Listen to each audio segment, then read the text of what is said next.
Hello hi అండి. మనం ప్రస్తుతానికి సూర్యాపేట జిల్లా మద్దిరాల మండలం మద్దిరాల గ్రామ పంచాయతీ పరిధిలో బీఆర్ఎస్ పార్టీ అభ్యర్థి రాంపాక నాగరాజు గారు మనతో ఉన్నారు.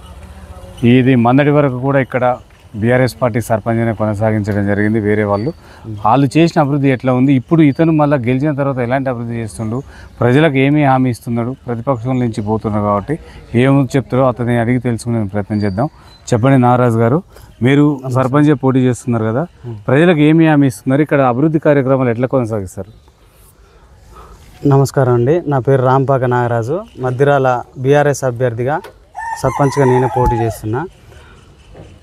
10 సంవత్సరాలు చూసుకుంటే కూడా మా బీఆర్ఎస్ పార్టీ అధికారంలో ఉన్నప్పుడు మేమే మా గ్రామాన్ని ఎప్పుడూ వెనకట కాంగ్రెస్ గవర్నమెంట్ ఉన్నప్పుడు కూడా ఎలాంటి అభివృద్ధికి నోచుకోలేదు మా గ్రామం.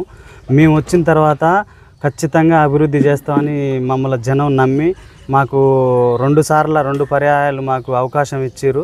ఈ అవకాశాన్ని మేము పూర్తి స్థాయిలో కూడా సద్వినియోగం చేసుకున్నాం. మేము ఖచ్చితంగా మాతోనే అభివృద్ధి అవుతుందని కూడా జనం కూడా మమ్మల్ని నమ్మిరు, మమ్మల్ని గెలిపించారు. మేము అభివృద్ధి చేసి చూపించినాం. మేము చేసిన అభివృద్ధి ఇప్పుడు ఈరోజు మద్దిరాల గ్రామంలో కూడా మేము చేసిన అభివృద్ధి కనపడుతుంది. 2 సంవత్సరాలు అవుతుంది కాంగ్రెస్ గవర్నమెంట్ వచ్చి, ఇంతవరకు కూడా ఈ ఊర్లో ఒక్క అభివృద్ధి పని కూడా, కనీసం చెత్త ట్రాక్టర్ తిరుగుతుంది కూడా డీజిల్ ఖర్చులకు కూడా డబ్బులు లేని పరిస్థితి ఉంది ఈ మద్దిరాల గ్రామంలో.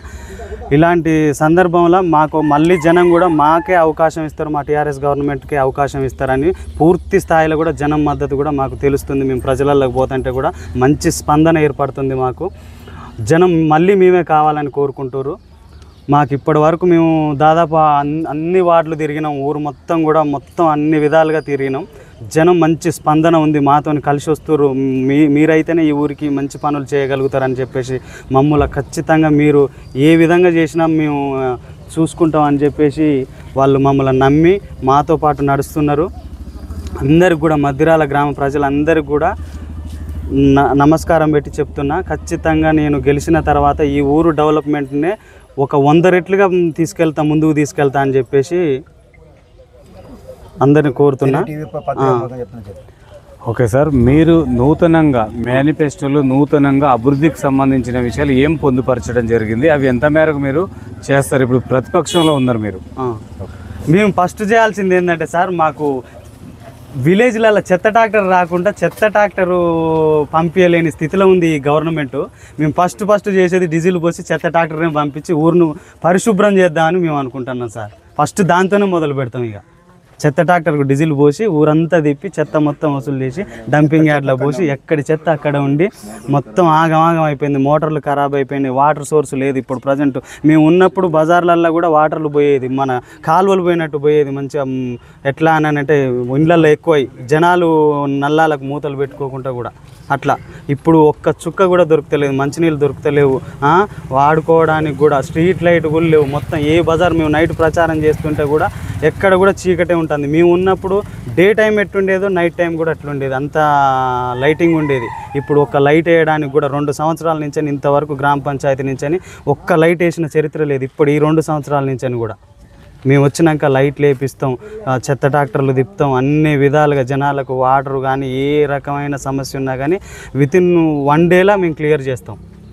ఓకే సార్, ఇక్కడ మాజీ ఎమ్మెల్యే గాదర్ కిషోర్ గారు మీ ప్రచారానికి ఏమైనా సహకరిస్తారంట? 100% సహకరిస్తారు, 100% సహకరిస్తారు. అంటే పిలిచిరా? పిలుస్తాం సార్.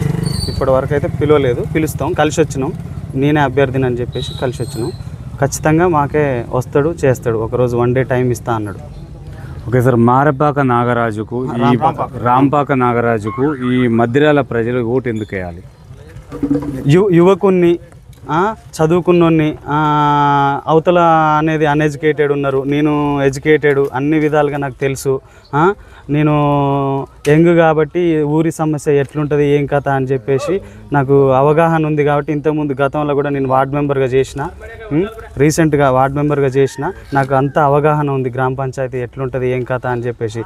ఆ రకంగా నేను ముందుకు పోయి ఈ విలేజ్ని డెవలప్ చేయాలని చెప్పేసి నేను ఇప్పుడు సర్పంచ్ అభ్యర్థిగా నిలబడడం జరిగింది. ఓకే సార్, ఇక్కడ ఓటర్లకు ఏం చెప్పదలుచు? ఎందుకంటే ఓటు అంటే చాలా విలువైంది. మద్యానికో మనకో బలైపోతాం కాకుండా మీరు వాళ్ళలో చైతన్యం ఎలా తీసుకురాబోతున్నారు? దయచేసి మద్దిరాల ప్రజలు ఒక్కటే ఆలోచించాలి, ఓటు చాలా అమూల్యమైనది. మన ఓటు వేసేటప్పుడు ఏ వ్యక్తి ఎలాంటోడు, ఇది స్థానిక ఎన్నికలు కాబట్టి దయచేసి పార్టీలు చూడొద్దు, వ్యక్తిగతాన్ని చూడండి.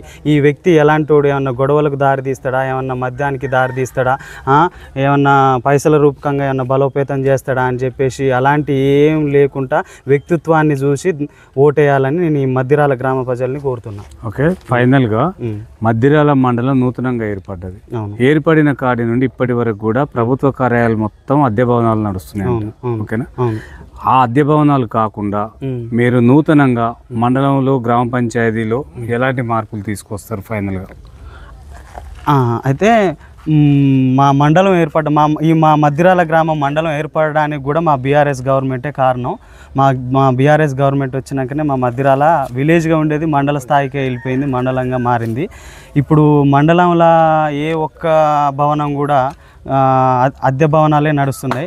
రీసెంట్గా మా నియోజకవర్గానికి ముఖ్యమంత్రి వర్యులు వచ్చి 3 మండలాలు అయితే 3 మండలాలలో 2 మండలాలకే సొంత భవనాలకు పర్మిషన్ ఇచ్చి మేము బిల్ పాస్ చేస్తున్నాం అని చెప్పిండు.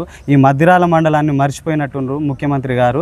మేము ఆ ముఖ్యమంత్రి గారి మీద మేము సర్పంచ్గా గెలిచినాక మండల స్థాయి నుంచి కూడా మేము కొట్లాడి మేము సొంత భవనాలు తెచ్చుకుంటాం. మాకు ఆల్రెడీ ప్లేస్ ఉంది, అవతల మండలాలకు ప్లేస్ లేదు. మాకు ఆల్రెడీ దాదాపు ఒక 10-15 ఎకరాల ప్లేస్ ఉంది మాకు మా విలేజ్లో. అయినా కానీ మా విలేజ్ని గుర్తించకుండా కూడా మాకు సొంత భవనాలు ఇవ్వలేదు ఇంతవరకు. మేము సర్పంచ్గా గెలిచిన తర్వాత సొంత భవనాల కోసం మేము ఫైట్ చేస్తాం, తీసుకొస్తాం, కట్టిస్తాం మేమే. Okay sir, thank you sir.